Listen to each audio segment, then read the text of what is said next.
तो चलिए देखते हैं आज हमें क्या पढ़ना है। आज हमें क्या करना है, क्यूब और क्यूबॉइड में क्या डिफरेंस होता है उसी को हमें क्या करना है, समझना है। कुछ बेसिक डिफरेंस है वह देखेंगे और जो दोनों के अलग अलग फार्मूलाज हैं उनको क्या करेंगे, समझेंगे और किस तरीके से याद रखना है उसको हम याद रखेंगे। ठीक है, तो चलिए देखते हैं। सबसे पहले हमारा क्यूब है।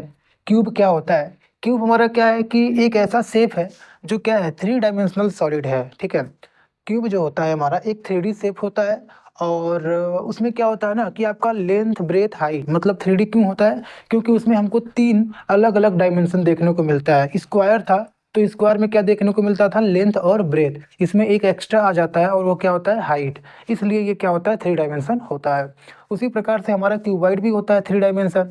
ठीक है, क्यूब और क्यूबॉइड दोनों हमारे 3 डायमेंशनल शेप्स होते हैं।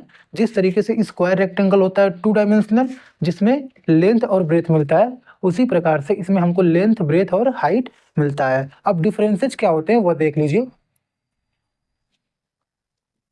क्यूब में क्या होता है कि एक 3 डायमेंशनल सॉलिड है जिसमें सभी फेसेज इक्वल होते हैं। क्यूब में क्या होता है, सभी फेस, जितने भी फेस होते हैं वो सभी क्या होते हैं, बराबर। मतलब अगर एक फेस का एरिया 12 मीटर स्क्वायर दिया है तो सभी फेसेज के एरिया क्या हो जाएंगे, 12 मीटर स्क्वायर हो जाएंगे। All edges are equal. जो साइड होता है क्यूब का वो सभी साइड इक्वल होते हैं।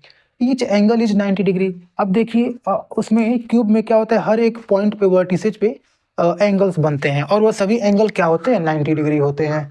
Each faces is a square. ये चीज आपको याद रखना है। क्यूब में क्या होता है कि हर एक फेस जो होता है वह क्या होता है, स्क्वायर होता है, मतलब वर्ग, जिसमें लेंथ ब्रेथ सेम होता है। और इसीलिए इसमें लेंथ ब्रेथ हाइट होता है लेकिन वो सभी सेम होते हैं। इसलिए हम हर एक साइड को क्या मानते हैं, या तो यल मान लीजिए, या तो बी मान लीजिए, या तो एच मान लीजिए।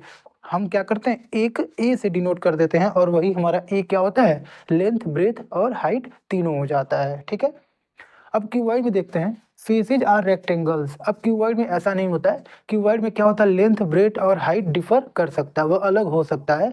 और इसीलिए उसमें क्या होते हैं, जो फेसेज होते हैं वो सभी फेसेज क्या होते हैं, रेक्टेंगल होते हैं। अब जो साइड की बात है तो साइड में क्या होते हैं, लेंथ ब्रेथ हाइट, अभी हमने बताया है रेक्टेंगल होता है क्योंकि उसमें लेंथ ब्रेथ हाइट क्या होता है, वह अलग अलग हो सकता है और होता भी है।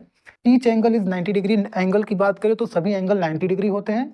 All faces are not equal. सभी फेस इक्वल नहीं होते हैं जैसा कि क्यूब में होता है। Opposite faces are equal. उसमें क्या होता है, अपोजिट फेस है ना, फेस के जस्ट सामने वाला वो क्या होता है, बराबर होते हैं। आपस में क्या होते हैं, बराबर होते हैं। But adjacent faces are different rectangles. लेकिन एडजेसेंट फेसेज क्या होता है, जैसे कि आपका टू फेस अगर वो क्या हो, एक कॉमन एज से, मतलब एक कॉमन साइड से मिला हुआ होता है तो वो दोनों जो फेस है ना वो क्या हो जाएंगे, एडजेसेंट फेसेज हो जाएंगे। और वो दोनों क्या होते हैं, डिफरेंट होते हैं, मतलब अलग अलग होते हैं। अब जो है क्या करते हैं, फार्मूला को याद रखने का कोशिश करते हैं। क्यूब में आपका टोटल सरफेस एरिया पूछेगा तो आप कैसे पता करोगे, 6 इंटू साइड स्क्वायर हो जाएगा। क्या हो जाएगा, 6 इंटू साइड स्क्वायर। और अगर आपका क्यूबॉइड में टोटल सरफेस एरिया पूछे तो उसमें आपको क्या करना है, 2 into L B plus B H plus H L हो जाएगा। ठीक है, 6a² 2 into L B plus B H plus H L हो जाएगा। लेटरल सरफेस पूछेगा तो लेटरल सरफेस क्या होता है, लेटरल सरफेस मतलब अप और डाउन का छोड़ के जो टॉप वाला सरफेस होता है और बॉटम वाला सरफेस होता है उनको क्या करिए, छोड़ दीजिए। बाकी उसके अलावा जो भी आपके फेसेज बचे वो क्या हो जाएंगे, लेटरल सरफेस। तो लेटरल सरफेस क्यूब का क्या होता है, 4a² और लेटरल सरफेस क्यूबॉइड का क्या होता है, 2h into L plus B. 2h और ब्रैकेट में क्या हो जाएगा, एल प्लस बी। ये देखिए दोनों सेम सेम की तरह दिख रहा है, 2 into L B B H H L.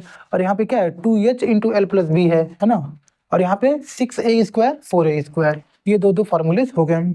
अब वैल्यूम निकालना है तो वैल्यूम फार्मूला होता है, तीनों साइड को मल्टीप्लाई करते हैं।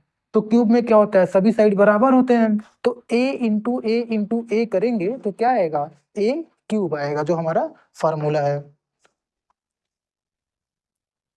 क्यूबॉइड में क्या होता है, क्यूबॉइड में वैल्यूम निकालना है आपको तो वही चीज होता है, तीनों साइड को मल्टीप्लाई करेंगे तो तीनों अलग अलग रहेंगे। तो उसमें क्या हो जाएगा, L into B into H, मतलब length into breadth into height हो जाएगा वैल्यूम निकालने का फार्मूला। अब इधर आप देखिए स्पेस डायगोनल क्या होता है और ये फेस डायगोनल क्या होता है। जैसे कि फेस डायगोनल क्या हो गया, ये आपका स्क्वायर की बात हो रही है। मतलब जो क्यूब होता है, क्यूब में एक फेस होता है और उस फेस में जो डायगोनल होता है ना उसका फार्मूला है a√2। और अगर स्पेस डायगोनल की बात किया जाए, मतलब वह जो आपका क्यूब है ना, क्यूब में आपका एक वर्टिसेज से लेके जो उसका उसके जस्ट सामने वाला वर्टिसेज होता है, अपोजिट वर्टिसेज, उसका जो डिस्टेंस होता है ना, उसके बीच का जो डिस्टेंस होता है वो होता है स्पेस डायगोनल। उसको उसका क्या फॉर्मूला है, a√3। स्पेस डायगोनल का फॉर्मूला क्या है, a√3। अब इसमें आते हैं, इसमें भी आपका जो है स्पेस डायगोनल ही मेन होता है, क्योंकि क्यूबाइड है, तो जो क्यूबाइड के अंदर का डायगोनल होगा एक वर्टिसेज से जो अपोजिट वर्टिसेज होता है उनके बीच का डिस्टेंस होता है। तो स्पेस डायगोनल क्या हो जाएगा, under root L² plus B² plus H²। ठीक है, ये हो गया। इधर हमारा होता है a√3 और इधर क्या होता है, under root L² plus B² plus H²। ठीक है, तो ये हमारा क्यूब और ये हमारा क्यूबाइड जो है, इन दोनों के बीच का डिफरेंस था। और इसको अच्छे से देखिएगा, अच्छे से समझिएगा, फार्मूला वगैरह याद रखिएगा, ताकि कोई भी क्वेश्चन है आप क्या कर सको, उसको आसानी से सॉल्व कर सको। ठीक है।